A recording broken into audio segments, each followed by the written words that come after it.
Madaling sabi mga kababayan, sa tingin ng ating Pangulong Bongbong ngayon, si Inday is a deceiver, budol. Tayo nga po, pinaniwala tayo mga kababayan ni Inday na sa kanyang pakikipag-unity sa ating Pangulong Bongbong Marcos, magtatrabaho siya ng maayos, hindi man po nagtrabaho.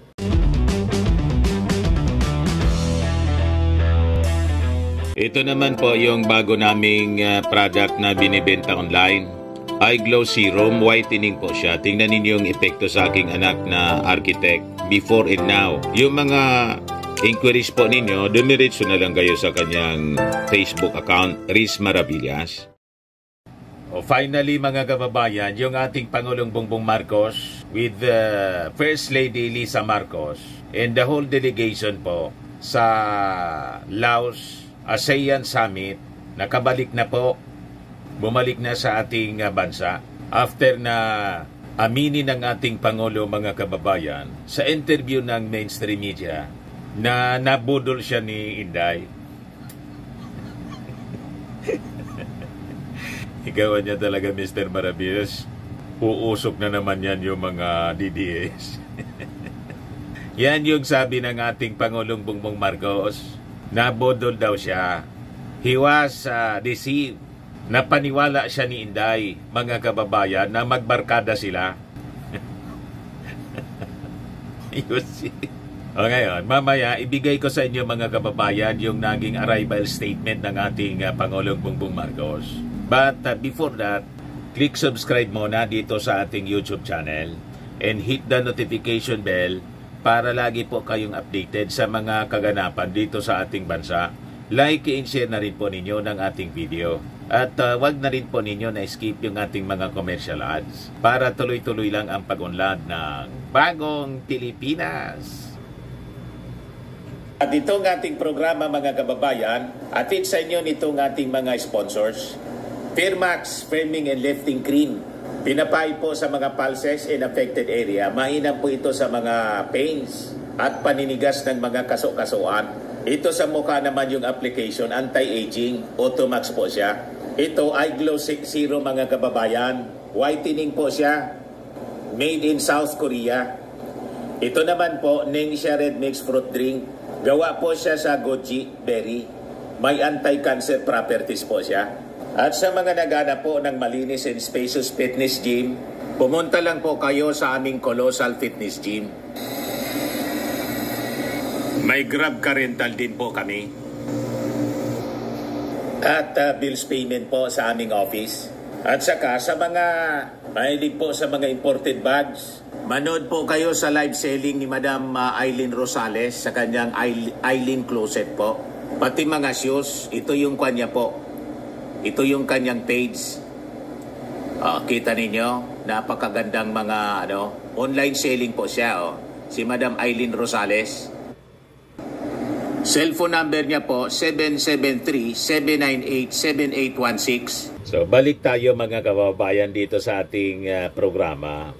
Pero niya, Mr. Maravillas, honestly, sa tingin mo, sino talaga ang bodol? Sa mga sa kampo ng mga Duterte, ang bodol yung ating Pangulong Bongbong. Pero malinaw naman po kung sino ang bodol. Sino yung paniniwalaan po ninyo? Yung ating Pangulong Bongbong Marcos na very honest siya po sa kanyang mga pananalita. Narinig na ninyo yung ating Pangulong Bongbong na nagsinungaling. Sila man lang po ang nag-akusa ng akusa. Pero tama yung mga kasabihan dito sa amin. Ang matinao, maginibo. Ang mainakusa daw ay siyang may gawa. Sila yung akusa ng akusa na bodol. Sila ito po ang talagang bodol. Pati yung ating Pangulo, binodolo. I've been deceived. Says Marcos on Sarah's never been friends comment. Sino ang papaniwalaan natin, mga kababayan? Si Inday na sunado, mahilig magsinungaling o yung ating Pangulong Bongbong Marcos na may isang salita? Bagong Pilipinas, bagong mukha, may prinsipyo, may isang salita. Yan ang ating Pangulong Bongbong. May prinsipyo, may isang salita. Si Inday po, sunadong sinungaling. Sabi, 3 Duterte yung tatakbo pagka-senador. Ni isa, wala man po mag-file. Wala man nag-file po. Yung tatay niya, bumalik as mayor. Si Basti, mga kababayan, nagbisi alkalde. Si Pulong, re-election. Ni isa, wala. O ngayon, sino yung budol? Di ba mga kababayan? Ang budol po, yung mahilig magsinungaling. Yung ating Pangulo po, hindi basta nagbibitaw ng pananalita. O ngayon, tinanong siya ng media, ano niya Mr. President, yung reaction ninyo sa sinabi ni Inday na never kayong naging kaibigan? Sabi ng ating Pangulo, I've been deceived niya. Kasi trinato niyang kaibigan, mga kababayan. Siya pala, hindi trinatong kaibigan. You see? Yung intention lang po ni Inday, manalong vice presidente para later on, umaasa siya na siya yung i-endorse mga kababayan na susunod na Pangulo. Yan sabi nga natin mga kababayan, tinimbang ka ngunit kulang. Yung intention lang po, yung confi. Nang tanggalan mga kababayan ng confidential funds, grabe po yung galit ni Inday. Ayaw nang magtrabaho. O nalinayasan yung kanyang partido, yung lakas na siyang makinarya niya para siya manalo bilang vice-presidente. Tapos, tinawag na tambaluslo si Martin Romualdez na siyang nagpanalo sa kanya. Nangampanya po sa kanya. Campaign manager niya si Martin. Siniraan ang siniraan. Tinawag pang tambaluslos. All because of the confidential funds na tinanggal sa kanya kasi 11 days pong niluno. Tama po. Pagkatapos, pati yung ating Pangulong Bongbong Marcos, dininay. Never daw sila na naging kaibigan. Kaya sabi ng ating Pangulo, kasi kinoconsider niyang kaibigan si Inday. I've been deceived niya. Kaya sabi ng ating Pangulo, he was dismayed niya. Little dismayed. Nang sabihin ni Inday, na never silang naging friends. That's a good question niya, sabi niya sa media. That's a good question. I don't know anymore. I'm not quite sure. I understand. I'm a little dismayed to hear that she does not think that we are friends. I always thought that we were. But maybe anya, I was deceived.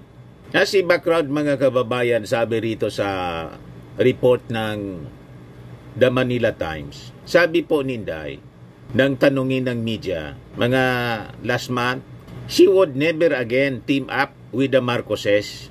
Following their falling out, never again anya. We don't really talk. First of all anya, we are not friends. We just met when we became running mates. Before we became running mates, we were not talking, sabi po ni Inday. So, kilala na ninyo ngayon. Alam na ninyo kung ano yung ugali ni Inday. Nasabi ng ating Pangulo, nalinlangan niya ako ni Inday. Madaling sabi, nabudol ako.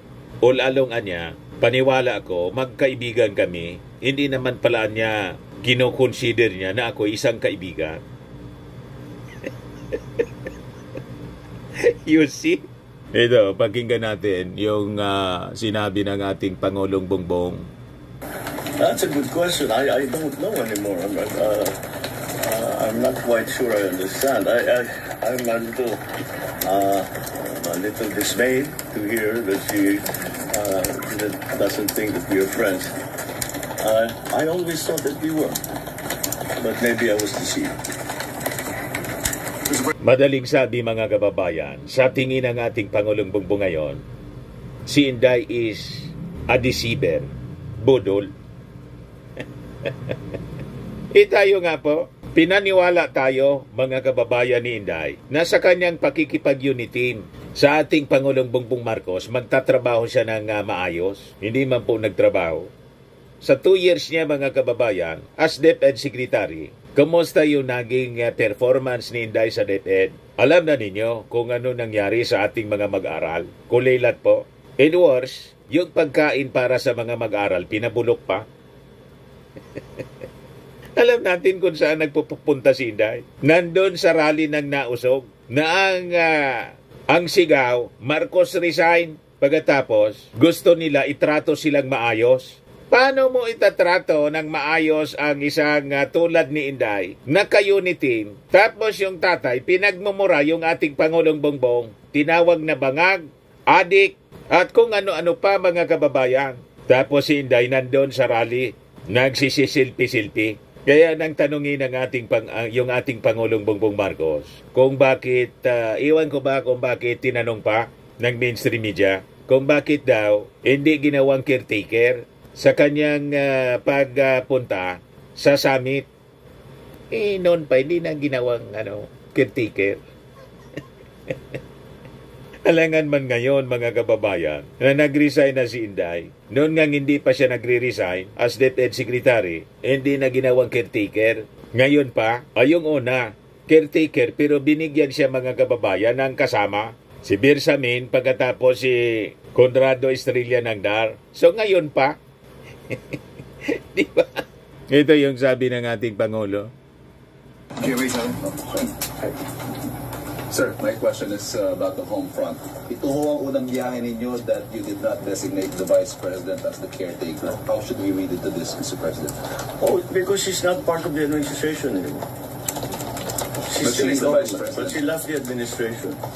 So she's not part of the administration anymore. So she's not part of the day-to-day running of what we're doing. So it would be unfair to ask her to now suddenly to impose that duty on her, since that's not part of her work now. Should this not be construed as a complete falling out or maybe a sign of distrust on your part towards her? No, it's a very practical. It's a very practical reason, actually. That's how I came to that conclusion. If you notice, the membership of the executive committee are all part of. They're all members of the cabinet up to now. So that would seem to be the obvious way to handle it. So langan man, mga kababayan, na i-designate pa siya as caretaker. Dapat nga noon pa. Di ba? Mga kababayan, malinaw na malinaw. Ang intensyon ni Inday, dinesignate na yung kanyang sarili. In-appoint niya yung sarili niya as designated survivor. Imagine that. Siya lang ang gumawa ng ganyan. Asa pa kayo nasa sa mainstream media. Alam ng presidenting kating-kati na po sila na tumikover. Di ba pa? Hindi man tinatago po. Kating-kati na i-take over yung Palasyo Malacanang. Lagi nilang sinasabi. Pagkatapos, i-designate siya as caretaker. O ngayon, ito naman po sa issue ng West Philippine Sea. Kasi sabi ng mga critics ng ating Pangulo, wala mang ibang critics, yung mga nausog, yung pag-raise ng ating Pangulong Bongbong Marcos sa issue ng West Philippine Sea sa ASEAN, futile exercise daw. Paano naging futile exercise? O ngayon, sinagot ng ating Pangulong Bongbong. Kasi po, itinanong ng mainstream. Kung hindi man po tinanong ng mainstream media, malamang wala mang statement yung ating Pangulo. Kasi hindi po gali ng ating Pangulo na makinig sa mga negativity sa paligid. Lalo yung mga grupo na masyadong nagmamarunong. O diba? Kaya lang, siyempre, tinanong sa kanya, sinagot naman po ng maayos ng ating Pangulo. Ito po siya. Pakinggan natin, mga kababayan. Talk shop. But even if it were, I'd rather be talking than watching conflict. So if the talking is keeping conflict away, then ASEAN will have achieved at least one of its most important purposes. But I think what is important is that we are able to once again make our position very clear on different issues. Of course, South China Sea, was a big part of that. And we, once again, as I have always strived to do, made our position clear, the Philippines' position clear, on how we see our sovereignty, our territory, our sovereign rights, and how we must be allowed to exercise them. So, again, it is important for the Philippines, for example, to be able to explain to member states and the other leaders who have come to join us the situation as we face it, because understandably they do not live with these they do not live with this situation day to day, and it is important to make them aware that it is getting better, it's getting worse, it's about the same, we're finding ways, and to show that, and it is important, it is always very useful, because at some point, there are many offers of help. And they say, if that is the problem, maybe we could do this, maybe our country can send vessels, maybe we can have joint operations, maybe we can have discussions, maybe I can serve as an interlocutor. All of these offers, which would not come if we did not make our position clear and explain to them what the present situation is, how the situations have evolved. Correct, mga kababayan. So ngayon, ito na po yung yung naririnig pa lang yung tunog, yung lagatak ng yon, yung mga gumaganon. Nagta-type sa kanilang laptop, kaya tumutunog po. Yung mga reporters po, habang nagsasalita, ayun, gumaganon sila. Nagta-type sila sa kanilang computer. Parang lagatak ng bagsak ng ulan.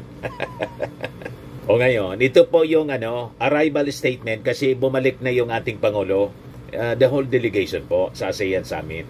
So pakinggan natin kung ano yung mga gains na nakuha natin po. So ito yung RTBM. I have just come from the closing ceremony here in Vientiane, Lao People's Democratic Republic, where I attended the 44th and 45th ASEAN Summits and related summits. The discussion amongst our partners and friends were not just about the challenges that we face individually, but equally importantly, also about our shared commitment to finding enduring solutions that will safeguard our collective future. The leaders of ASEAN agreed to work more closely together in promoting sustainable agriculture to achieve long-term food security. We are collaborating with our partners to support our MSMEs through addressing financing gaps and enhancing their capacities to integrate into global supply chains. To prepare our country and our region for the future, we are together galvanizing our efforts to support the digital transformation of our economies. We are shepherding efforts in ASEAN to promote inclusive and sustainable tourism across the region as well. This will complement the Philippines' initiatives in positioning itself as a prime destination for sustainable tourism. The Philippines is leading critical initiatives that are significant to the future of this region.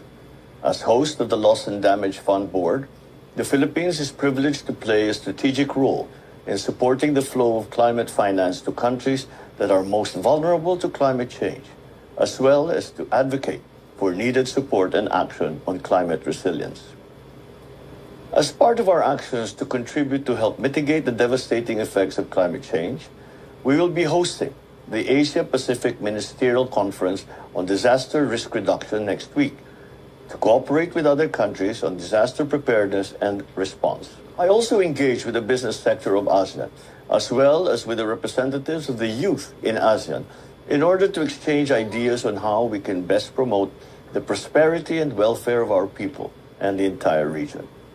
The leaders also discussed significant international issues and emerging challenges that not only impact our nation, but also the entire region, including, of course, the West Philippine Sea.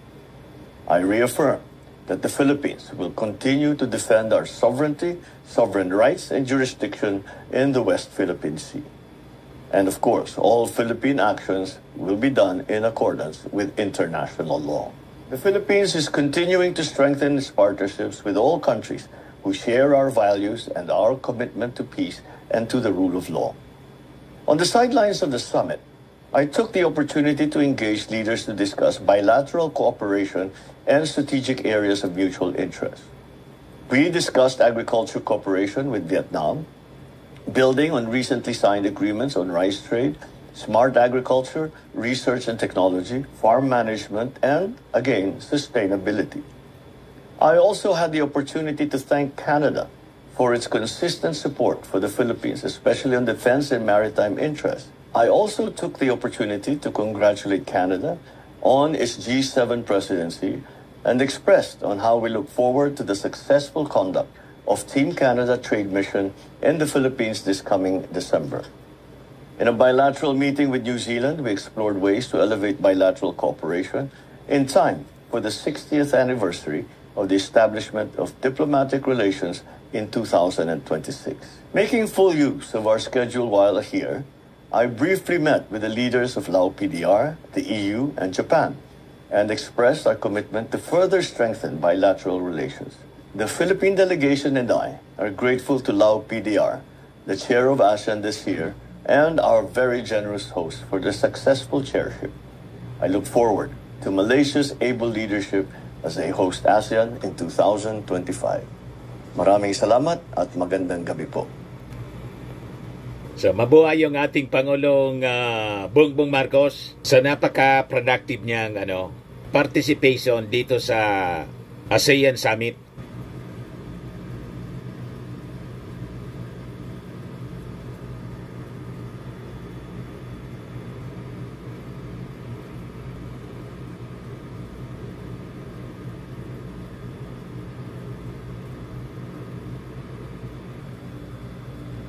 Sa mga naghanap ng malinis and spacious fitness gym, pumunta lang po kayo sa aming Colossal Fitness Gym. We also offer Grab Car Rental with our brand new 2023 model ng Toyota Innova.